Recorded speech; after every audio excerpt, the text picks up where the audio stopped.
Bonsoir. Vous en avez organisé des événements, mais celui-là, le mariage princier, reste tout de même un souvenir assez unique dans votre carrière? Absolument, c'est tout à fait unique parce que je pense que j'ai eu une fois dans ma vie un mariage, princier à organiser et peut-être que je n'aurai pas une autre famille princière qui me redemandera ce même exercice, mais j'avais des liens particuliers avec la principauté de Monaco et avec la famille puisque depuis plusieurs années, je viens à Monaco pour organiser avec la princesse de Hanovre le bal de la Rose. Donc, je connaissais bien le prince souverain. J'avais connu évidemment le prince régnier aussi, pour lequel nous avions organisé un bal de la Rose jubilé, c'est-à-dire en l'honneur du jubilé du prince régnier. Le prince Albert II et la princesse Charlène, savaient très exactement ce qu'ils souhaitaient.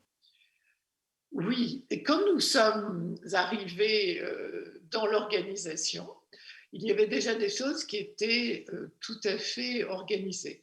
Notamment le prince souverain, le prince Albert, souhaitait que la cérémonie religieuse se tienne dans la cour du palais.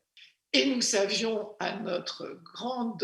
avec une grande angoisse que la cérémonie serait retransmise en modovision, ce qui ajoutait un peu plus à la complexité de l'organisation. Par contre, quand nous sommes arrivés, le lieu du dîner lui-même était indéterminé, il se posait beaucoup de questions. Donc l'idée, ça a été de dresser cette terrasse qui devait accueillir 500 invités. Et nous avions monté le plancher de la terrasse jusqu'à la hauteur des grandes baies de l'opéra. Et nous avons proposé, donc nous avons ouvert les baies de l'opéra, si bien que la terrasse et l'opéra communiquaient. Et donc la façade de l'opéra et la salle de l'opéra faisaient qu'on avait vraiment l'impression d'être dans un bâtiment ancien, mythique de la principauté. Mais logistiquement parlant, vous avez travaillé presque sans relâche, hein, pendant des journées et des journées, avec une multitude de prestataires.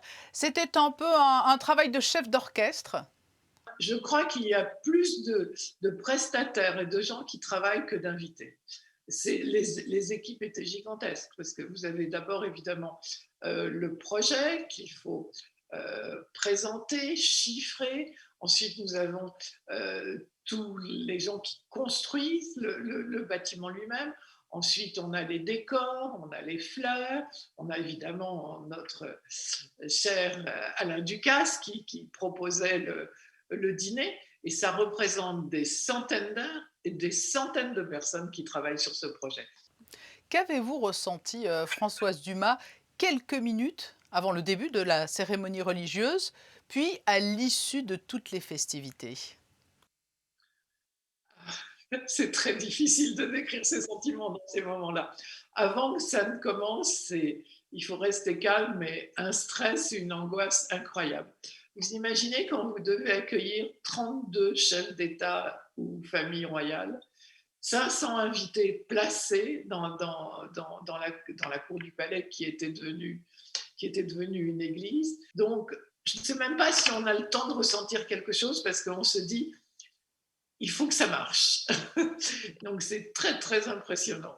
Et vous avez pu, échanger, ensuite à l'issue des festivités, avec le prince Albert II et la princesse Charlène? Non, je dois dire qu'il y a eu plusieurs moments. Quand le prince et la princesse sont arrivés avant les autres invités et que je les ai accueillis, j'ai eu des mots très très gentils de la princesse Charlène et du prince qui étaient heureux de la première partie de ces festivités.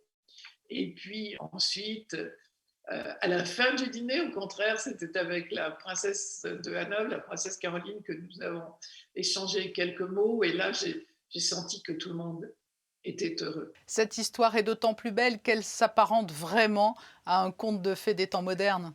Ah oui, c'était d'abord dans un lieu mythique, parce que Monaco, ça fait rêver. Et puis l'histoire d'amour du prince et de la princesse, c'est un conte de fées, vous avez raison. Et pour nous, C'était aussi un conte de fées de pouvoir organiser cette soirée. On voulait surtout donner l'impression que le prince et la princesse se recevaient chez eux et pas dans une structure qui avait été inventée pour l'occasion.